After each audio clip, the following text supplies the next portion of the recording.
నమస్తే, welcome to our channel. నేను మీ సిరి. చిరంజీవి గారికి జగన్ పైన ఒక డిఐజీ రిపోర్ట్ అయితే ఇచ్చారు. అందువల్లనే కూటమికి సపోర్ట్ చేస్తున్నారు అని చెప్పేసి అయితే వార్తలు వస్తున్నాయి. ఇందులో ఎంతవరకు వాస్తవం ఉంది ఏందనేది మనకు వివరించడానికి మనతో పాటు ఉన్నారు ప్రముఖ సీనియర్ జర్నలిస్ట్ దుర్గా కుమార్ గారు. నమస్కారం సార్. నమస్కారం మా సిరి, మన వీక్షకులకు కూడా నమస్కారం సార్. ఇప్పుడు చూస్తుంటే చిరంజీవి గారికి ఒక డిఐజీ గారు రిపోర్ట్ ఇచ్చారు. అంటే ఆంధ్రాలో కూటమి గెలుస్తుంది అని చెప్పేసి ఇచ్చినందువల్లనే కూటమికి సపోర్ట్ చేస్తున్నారు అని చెప్పేసి మనకు వార్తలు వస్తున్నాయి. నిజంగానే మరి అలాంటి ఒక రిపోర్ట్ చిరంజీవి గారికి వెళ్ళుంటుందంటారా? ఇందులో వాస్తవం ఉందంటారా? ఇప్పుడు చిరంజీవి గారు ఆ సామాజిక వర్గాన్ని బాగా నిరుత్సాహపరిచారు. వాళ్ళు కూడా ఈయన మీద పెట్టుకున్న ఆశలన్నీ ఒమ్ములైపోయినాయి. ఆయన పార్టీని కంటిన్యూ చేస్తుంటే వాళ్ళు అంత బాధపడేవాళ్ళు కాదు. వాళ్ళు ఇతర పార్టీలకి రాజీనామా చేసి జాతీయ పార్టీలకి ఈయన్ని సపోర్ట్ చేసి తెలుగుదేశంలో కూడా కొంతమంది రాజీనామా చేసి ఇటు వచ్చారు. ఆయన ఆ పార్టీని కొనసాగించకుండా తీసుకెళ్ళి మళ్ళీ కాంగ్రెస్లో విలీనం చేసి ఆయన ఒక మంత్రి పదవి తీసుకుని ఇక వీళ్ళని గాలికి వదిలేసేటప్పటికి చిరంజీవి గారి ఫ్యామిలీ అన్నా చాలా ఆ సామాజిక వర్గంలో తీవ్ర వ్యతిరేకత వచ్చేసింది. అసలు చిరంజీవి గారు కూడా బయటికి వెళ్ళి వాళ్ళని కన్విన్స్ చేయలేని పరిస్థితి. ఆ రకంగా ఆయన కొంత పక్కకి వెళ్ళిపోయి ఆయన రాజకీయ జీవితాన్ని ప్రశాంతంగా కొనసాగించుకుని ఆ పదవి అయ్యే వరకు ఆయన ఆ పార్టీలో ఉన్నాడు. ఆ తర్వాత కాంగ్రెస్లో కూడా ఆయన అంత పెద్ద యాక్టివ్గా ఉన్న పరిస్థితి లేదు. తర్వాత పవన్ కళ్యాణ్ గారు జనసేన పార్టీ పెట్టినప్పుడు కూడా ఆయన అంటి ముట్టినట్టుగానే వ్యవహరించాడు. ఎందుకంటే అంతకుముందు పార్టీ పెట్టి ఆయన సామాజిక వర్గాన్ని ఒక తప్పుదావ పట్టించాడన్న ఒక అపవాదం వచ్చింది. కాబట్టి మళ్ళీ ఇప్పుడు కనుక తమ్ముడు పార్టీలో తను ముందుంటే ఆ పార్టీకి ప్రయోజనాలు దెబ్బతింటాయని ఆయన దూరంగానే ఉన్నాడు. పవన్ కళ్యాణ్ గారు కూడా ఇక ఆయన గురించి ప్రస్తావన లేకుండా, అప్పుడు పవన్ కళ్యాణ్ గారు కూడా ప్రజా రాజ్యంలో యువసేన దీనిగా ఉండేవాడు ఇన్ఛార్జిగా. అయినా అప్పుడు ఆయన అసలు పార్టీని విలీనం చేయటాన్ని వ్యతిరేకించాడని చెప్తారు అంతర్గతంగా పవన్ కళ్యాణ్ గారు. అది కరెక్ట్ కాదు అది. ఎందుకంటే ఆయన చాలా ఆశయాలు మనం కొనసాగిద్దాము, ఎందుకంటే ఇంత బలం చాలామంది మన బలపరిచారు, వాళ్ళని నిరుత్సాహపరచకూడదని అన్నప్పటికీ ఆయన మాట చల్లలేదు. ఆయన ఎందుకంటే పార్టీని ముందుకు తీసుకెళ్లాల్సిన వ్యక్తి చిరంజీవి గారు. ఆయనకి అంత ఆర్థికంగా ఈ ఖర్చు పెట్టడం అది అప్పుడు ఇష్టం లేదు. పార్టీని మెయింటైన్ చేయడం చిన్న మాట కాదు. అందుకని మంత్రి పదవి తీసుకోవటం ఆయనకి కొంత కినుకు వహించాడు పవన్ కళ్యాణ్ గారు. అందుకే ఆయన పార్టీ తర్వాత పెట్టినప్పుడు ఈయన దగ్గరికి రాలేదు, దూరంగానే ఉన్నాడు. కానీ బట్ అన్నదమ్ములకి భేదాభిప్రాయాలు ఏమి లేవు, శత్రుత్వాలు కానీ కొంచెం డిఫరెన్స్ ఆఫ్ ఒపీనియన్ వచ్చిన మాట వాస్తవం.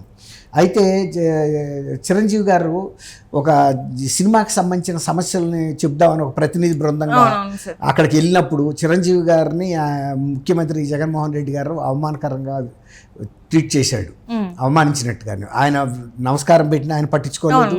తర్వాత ఆయనకి పెద్ద ప్రాధాన్యత ఇవ్వకుండా ఆ చివరి ముగింపు సమావేశంలో ఈయన చిరంజీవి గారిది ఏంటంటే ఒక హంబుల్ బ్యాక్గ్రౌండ్ నుంచి వచ్చిన మనిషి కాబట్టి ఎప్పుడు కూడా ఆయన హంబుల్గా ఉండటానికి ప్రయత్నిస్తాడు. రాజకీయంగా ఒక ముఖ్యమంత్రి కొడుకు కాదు, లేకపోతే ఒక మంత్రి గారి కొడుకు కాదు.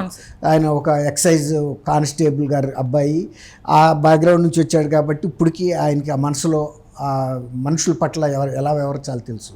అందువల్ల ముఖ్యమంత్రి కదా అని ఆయన గౌరవం ఇస్తే ఆయన దాన్ని ఆడియో తీసి సీసీ కెమెరా ద్వారా ఆయన బాగా వంగి నమస్కారం పెట్టి, మీరు పెద్దలు తండ్రి లాంటి వారు, సినిమా పరిశ్రమను కాపాడాలి, అది ఇది అని ఏదో పర్సనల్ లెవెల్లో ఈయన అప్పీల్ చేస్తున్నాడు.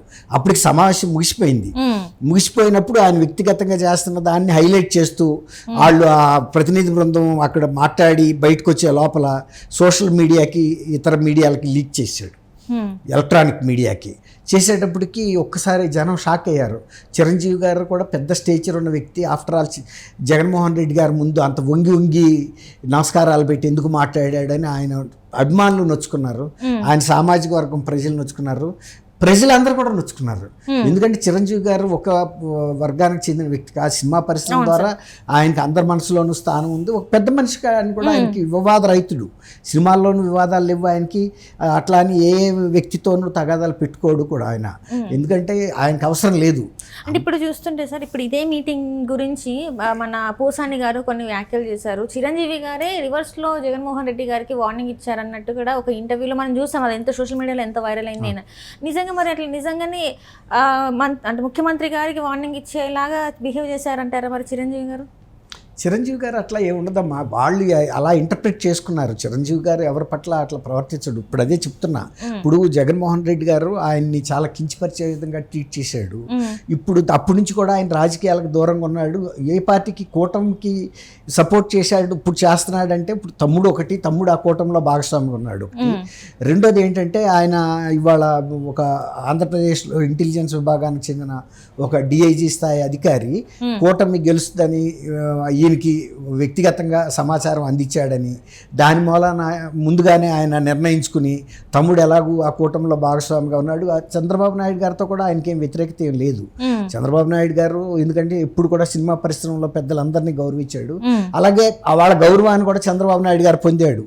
చంద్రబాబు నాయుడు గారు ముఖ్యమంత్రిగా ఉన్నప్పుడు కూడా ఏ సినిమా వ్యక్తి వాళ్ళ హీరోలు కానీ ఎప్పుడు చంద్రబాబు నాయుడు గారిని తోలనాడి మాట్లాడిన సందర్భం లేదు. ఎందుకంటే ఆయన తెచ్చుకోవాలి. సినిమా పరిశ్రమతో చాలా స్నేహపూర్వకంగా మెలిగాడు ఆయన. ఎందుకంటే వాళ్ళ మామగారు ఆ పరిశ్రమ నుంచి వచ్చాడు, తర్వాత వాళ్ళ బావమరుదులు ఆ సినిమాలో ఉన్నారు.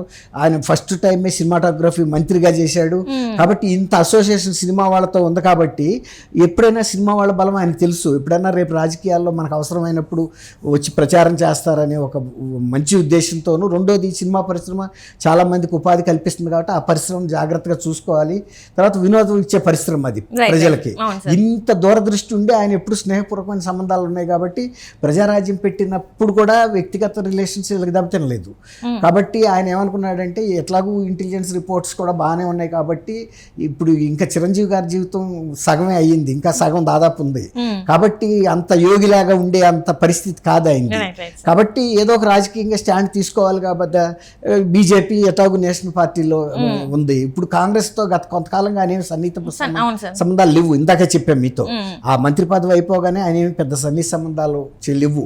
కాబట్టి ఇప్పుడు ఇవన్నీ కలిసి వచ్చిన అంశం కాబట్టి బహిరంగంగానే చెప్పాడు కూటమి విధానాలు సిద్ధాంతాలు బాగున్నాయని. ఆయన వ్యక్తిగతంగా ప్రచారానికి కూడా దిగుతాడేమో మనం చెప్పలేము. కానీ మెచ్చుకుని సర్టిఫై చేశాడు. అది ఒక రకంగా కొంత కూటమికి ఒక మనోధైర్యం ఇచ్చేది, నైతికంగా బలం ఇచ్చే అంశం ఆశిస్తుంది. Right sir, right. Thank you so much. అమ్మా నమస్కారం, వీక్షకులకు కూడా నమస్కారం.